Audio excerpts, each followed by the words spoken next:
గారితో మాట్లాడి ఫుల్ ఫ్రెండ్స్లో తీసుకోండి, ఇబ్బంది ఉండదు కదా. సో వీళ్ళు తీసుకున్న వాళ్ళతో మీరు ఈ 151 ఏంటి అనేది కలెక్టర్ గారు చెప్పినట్టు ఒక లిస్ట్ వచ్చి ఉంటే ఎగ్జాక్ట్లీ ఫిగర్ మీ దగ్గర ఉందా కాదు, వాలంటరీ అంటే ఏదైనా సపోర్ట్ మనం ఏదైనా ఇస్తే కట్టుకుంటారా, కట్టుకోలేకపోతున్నాను అంటే 5 lakhs లోపే కట్టే టీములు ఉన్నాయి కదా, వాళ్ళకి ఇచ్చి కట్టిపించారు, అట్లాగే చాలు చేయండి. ఇంకొక 124 మంది సార్ పాత రేట్లు ఉండటం వల్ల వాటికి తీయడం ఇబ్బంది అవుతుంది. 800 సంవత్సరాలు 474 మార్క్ అవుట్ అయ్యి సార్. దాంట్లో బేస్మెంట్ వచ్చేసి 460 రూమ్ అయింది సార్. 460 హౌసింగ్ వరకు 875 మనం ఫస్ట్ ఫేజ్ వేస్తే. ప్రింట్ అండ్ ఎలక్ట్రానిక్ మీడియా మిత్రులందరికీ హృదయపూర్వక నమస్కారం. ఈరోజు ఖమ్మం జిల్లాలోని రెవెన్యూ రిలేటెడ్ అయిన భూభారతి అంశాల మీద, అదేవిధంగా హౌసింగు ఇందిరమ్మ ఇళ్ల స్కీముకి సంబంధించి గౌరవ కలెక్టర్ గారు అధికారులతో డిస్కస్ చేయటం జరిగింది. ఏదైతే రాష్ట్ర ప్రభుత్వం 2 అంశాలు ప్రతిష్టాత్మకంగా స్టార్ట్ చేశాయో, ఒకటి ధరణిని ప్రక్షాళన చేసి ప్రజలను నచ్చే మెచ్చే భూభారతి చట్టం తీసుకొచ్చిన తర్వాత ఈ చట్టం విధి విధానాలు, చట్టంలో పేర్కొనబడిన అనేక అంశాలను గురించి రాష్ట్రంలోని 33 జిల్లాల్లో 29 జిల్లాలకి ప్రత్యక్షంగా నేను వెళ్ళాను. అది పైలట్గా తీసుకున్న మండలాలే కావచ్చు, మొదటి విడత, రెండో విడత, అదే రకంగా అవగాహన సదస్సులే కావచ్చు.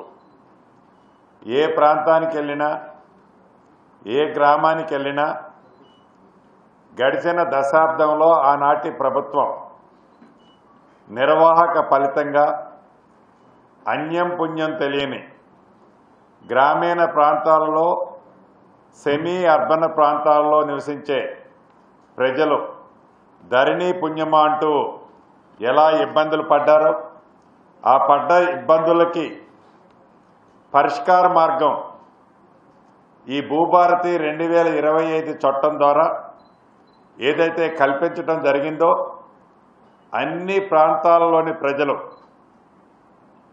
వాళ్ళు ఒక్క ఇందిరమ్మ ప్రభుత్వానికి సంబంధించిన ప్రజలే కాదు, కాంగ్రెస్ పార్టీని అభిమానించే నాయకులే కాదు, అన్ని ప్రాంతంలో అన్ని పార్టీలకు సంబంధించిన భూములున్న ఆసాములు, రైతులు చాలా హ్యాపీగా ఈ భూభారతి చట్టం మీద, దానిలో పేర్కొనబడిన అంశాల మీద చాలా స్పష్టంగా కనిపించింది నాకు ప్రత్యక్షంగా నేను వెళ్ళినప్పుడు.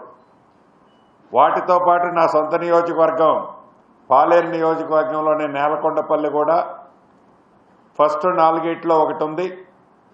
దాని గురించి ఇంతకుముందు డిస్కస్ చేసినప్పుడు రాష్ట్ర వ్యాప్తంగా ఏదైతే అన్ని జిల్లా కలెక్టర్ల నుంచి వచ్చిన ఫీడ్బ్యాక్ ఏ రకంగా అయితే ఉందో, నేలకొండపల్లి నా నియోజకవర్గం సంబంధించిన మండలం నేలకొండపల్లిలో కూడా సేమ్ పొజిషన్ ఉంది. ప్రధానంగా సుమారు 3200 అప్లికేషన్స్ ఏవైతే నేలకొండపల్లిలో వచ్చాయో దాంట్లో నియర్లీ 50% అప్లికేషన్స్ సాదా బైనామాలకు సంబంధించిన అంశాలు వచ్చాయి.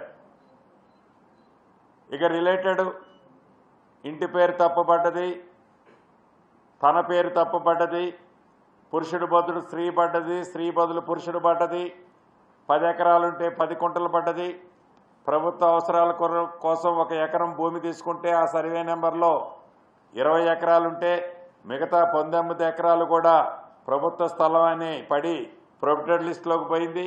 ఇటువంటి అంశాలు వీటితో పాటు కానిగెట్ల పంచాయతీలు, వీటితో పాటు కొన్ని ఆర్ఎస్ఆర్ ఎక్సెస్ ల్యాండ్ వచ్చినాయి అన్నది, మరికొన్ని అసైన్డ్ భూములు గడిచిన కొన్ని దశాబ్దాల నుంచి పేదవాళ్ళు ఏదైతే సాగు చేసుకుంటున్నారో ఆ అసైన్డ్ భూములు నివసించడానికి యోగ్యం లేకుండా వ్యవసాయానికి ఉపయోగపడే అటువంటి అసైన్స్ ల్యాండ్లు కూడా పేదవాళ్ళకి మన ఇందిరమ్మ ప్రభుత్వంలో ఇవ్వాలని గౌరవ ముఖ్యమంత్రి రేవంత్ రెడ్డి గారి ఆలోచన కానీ కేబినెట్ ఆలోచన కూడా ఉంది. దానికి సంబంధించిన డేటాని కూడా అన్ని జిల్లా కలెక్టర్లకు ఇంతకుముందే చెప్పాం. ఇప్పుడు కూడా ఖమ్మం జిల్లా కలెక్టర్ గారికి కూడా ఆదేశాలు ఇవ్వటం జరిగింది. ఆ లిస్ట్ వచ్చిన దాన్ని బట్టి ఆ పూరెస్ట్ ఆఫ్ ది పూర్ ఎవరైతే అర్హులు ఉన్నారో, సాగులో ఉన్నారో, సాగుకి యోగ్యమైన భూమి ఉందో దాన్ని అసైన్మెంట్ ల్యాండ్ని పట్టాలు కూడా ఇచ్చే కార్యక్రమం చేపట్టబోతుంది ఇందిరమ్మ ప్రభుత్వం. ఎందుకంటే ఆనాడు శ్రీమతి ఇందిరాగాంధీ గారు ప్రధానమంత్రిగా ఉన్నప్పుడు ఆనాటి ఉమ్మడి ఆంధ్రప్రదేశ్లో, ఇప్పుడు తెలంగాణ రాష్ట్రంలో సుమారు 25 లక్షల ఎకరాలు భూమిని పేదవాళ్ళకి అసైన్మెంట్ భూమిని పట్టాలిచ్చిన చరిత్ర ఇందిరమ్మ ప్రభుత్వాన్ని. ఆ దిశలో ఉన్న ఇందిరమ్మ ప్రభుత్వం ఇప్పుడు గౌరవ ముఖ్యమంత్రి రేవంత్ రెడ్డి గారి సూచనలతో తెలంగాణ రాష్ట్రంలో కూడా మొదటి విడత 4 మండలాలు పైలట్గా తీసుకున్న భూభారత్ని ఇంప్లిమెంటేషన్ చేసేది కానివ్వండి, సెకండ్ స్పెల్లో 28 మండలాలని తీసుకున్నాం. అందుట్లో బంపర్ ఆఫరు ఖమ్మం జిల్లాకి ఫస్ట్ స్పెల్లో ఒకటి వచ్చింది.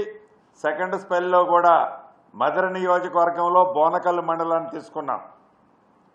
సో ఈ 32 మండలాలకు సంబంధించి మొదటి 4, రెండవసారి 28లో కొన్ని, జూన్ 2వ తారీఖు నాటికి ఫస్ట్ 4గిట్లో సాదా బైనామాల అంశం ఆనరబుల్ హైకోర్టు స్టేలో ఉన్న కారణంగా కోర్టు ఓపెన్ అయిన తర్వాత ఆ స్టేని వెకెట్ చేపించి ఆ సాదా బైనామాల అంశాన్ని ఏదైతే ఈ భూభారతి చట్టంలో పెట్టామో దాన్ని పరిష్కరిస్తూ మిగిలిన అంశాలని జూన్ 2వ తారీఖు నాడు ఈ 4 మండలాల్లోని అన్ని అంశాలని పరిష్కరించడం జరుగుద్ది.